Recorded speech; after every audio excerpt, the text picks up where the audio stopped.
morning everybody, good morning. My name is Crystal and welcome to my YouTube channel.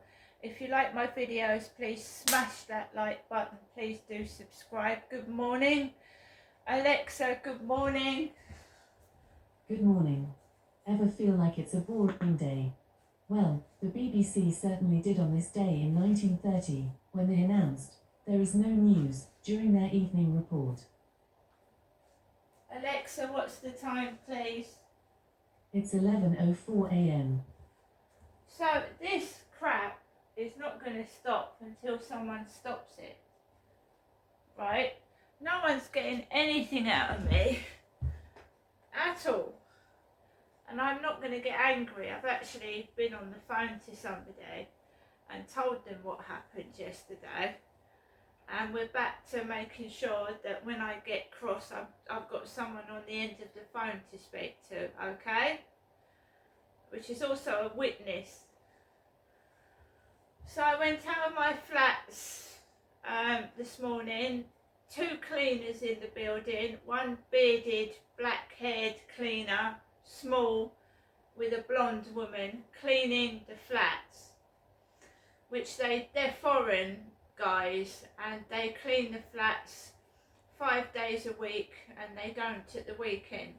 So you've got a couple of cleaners coming into the block of flats from Monday to Friday, and they're foreign. The last cleaner I had at the other flat was called Karen, and she was Scottish, and she smoked, and she used to stub her fags on the floor outside the flat, which is good, isn't it? So, boy, aren't you? Take your collar off. I've just brought him back from a walk.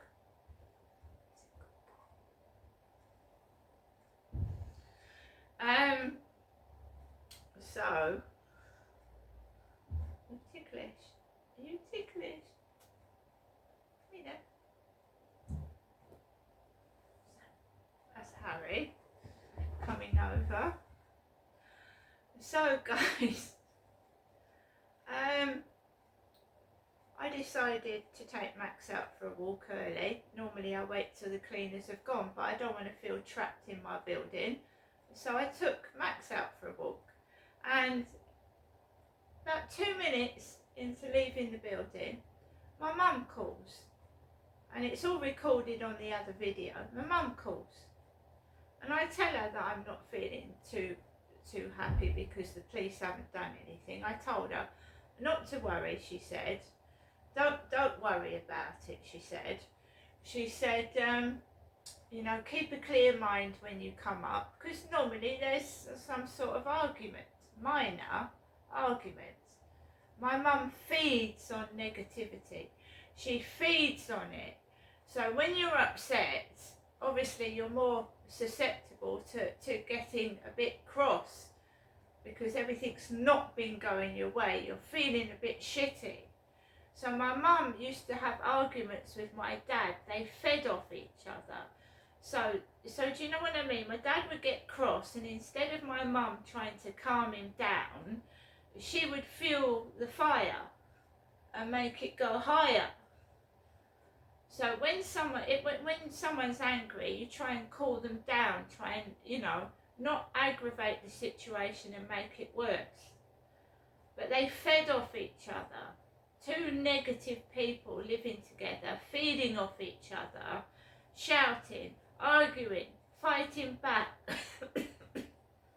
And then my mum, sorry, when my mum had got my father to a real angry state,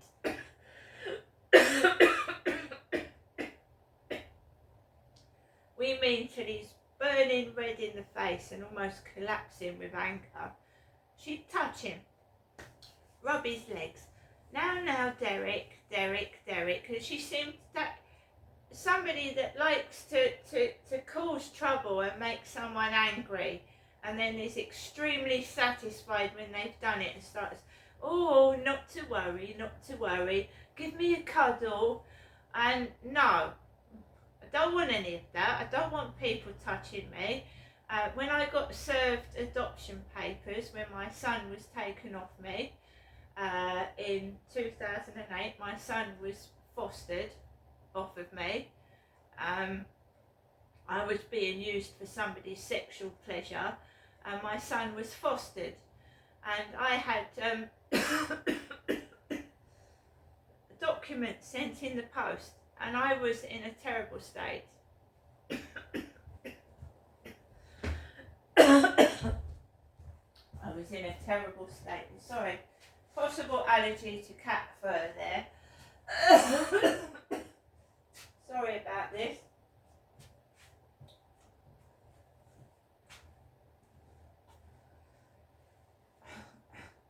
So, I was at Victoria Road in 2008. I was served with whether they were bona fide or bogus adoption papers, I don't know, because of the world I live in. And I was in a terrible state. And of course, you want some support, you want some sympathy. You don't want someone's dirty hands around you, do you? Now, come here, giving someone a great big cuddle and touching them. I don't want that. Now, I don't need sympathy. I'd like a bit of support and a bit of help, but we don't want anything else of that kind.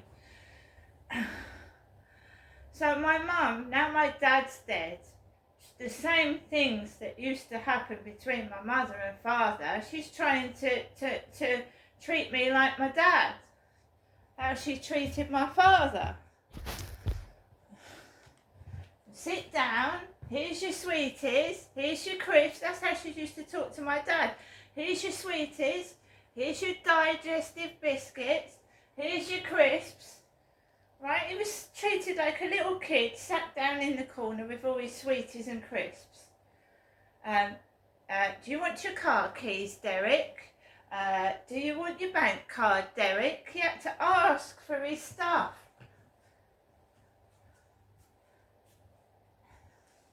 You couldn't make this up. My dad was 75 when he died. You mean that now? When my dad was alive, my mum didn't care if she saw me for 2 months. Now he's dead, she's latched on to me.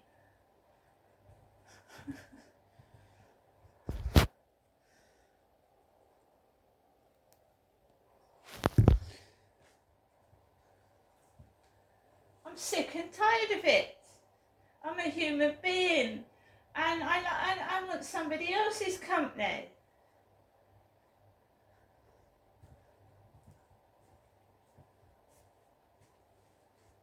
I'm not 2 years old. You go in there, you go in the door slams shut, the lock goes on, and then you're stuck there. Sit down. Don't go in there without me. So I sit down like I'm some sort of thief. You know what's been done to me and how I'm treated when I'm the victim? I'm treated like I'm a thief. Don't do anything. Don't touch anything. Wait till I go in there. I think it's despicable.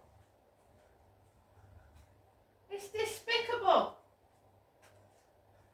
I'm the victim. And everyone that's done something to me has got away with it.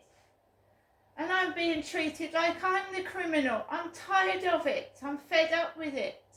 I want my freedom. I don't want to keep going up to my mother's. Oh, Janestra, there's your Crispies. There's your sweeties. I have to sit down like a 2-year-old. And I can't get up. I'm serious. If I'm in the toilet for longer than 3 minutes, if I'm in the lavatory for longer than 3 minutes, Janestra, what are you doing in there?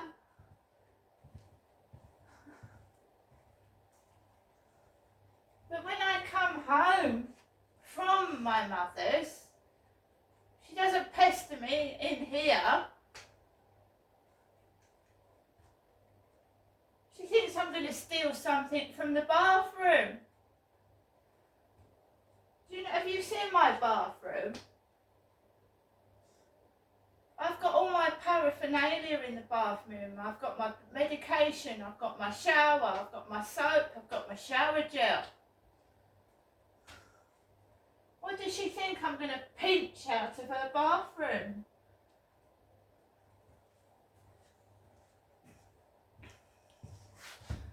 So she's treating me like she treated Derek.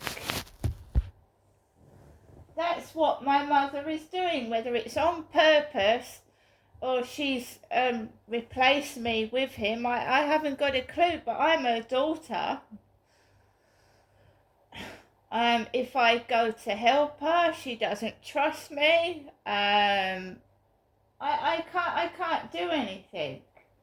I'm going up to see my mum because I see my mum once a week, like I used to see my mother and father when they were alive. But it really affects my mental health. I took a phone call from my mother round the back of the flats over there opposite. She rings the phone 2 minutes after I've come out of my front door. 2 minutes. We have a conversation and then she says, ignore what people are doing. Somebody goes, out of a window. Oh, no word of a lie. No word of a lie. And a couple start laughing as they come in towards me on the opposite side of the road. And they're all going to get caught. Because I had the camera rolling. And they obviously know it's some kind of fiction and they're not going to get caught, because why would they do stupid things in front of a camera and not give a fuck about it?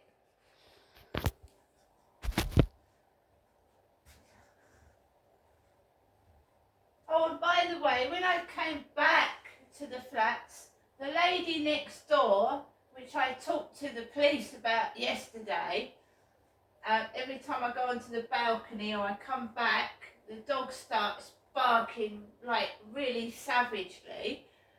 Nobody gives a flying fuck. I came home from walking Max and this dog is screaming from the balcony as I'm going through the communal door.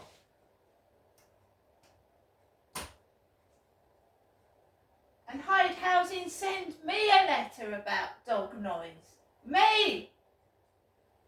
It's not my fucking dog making a noise. It's not my dog screaming. See you later.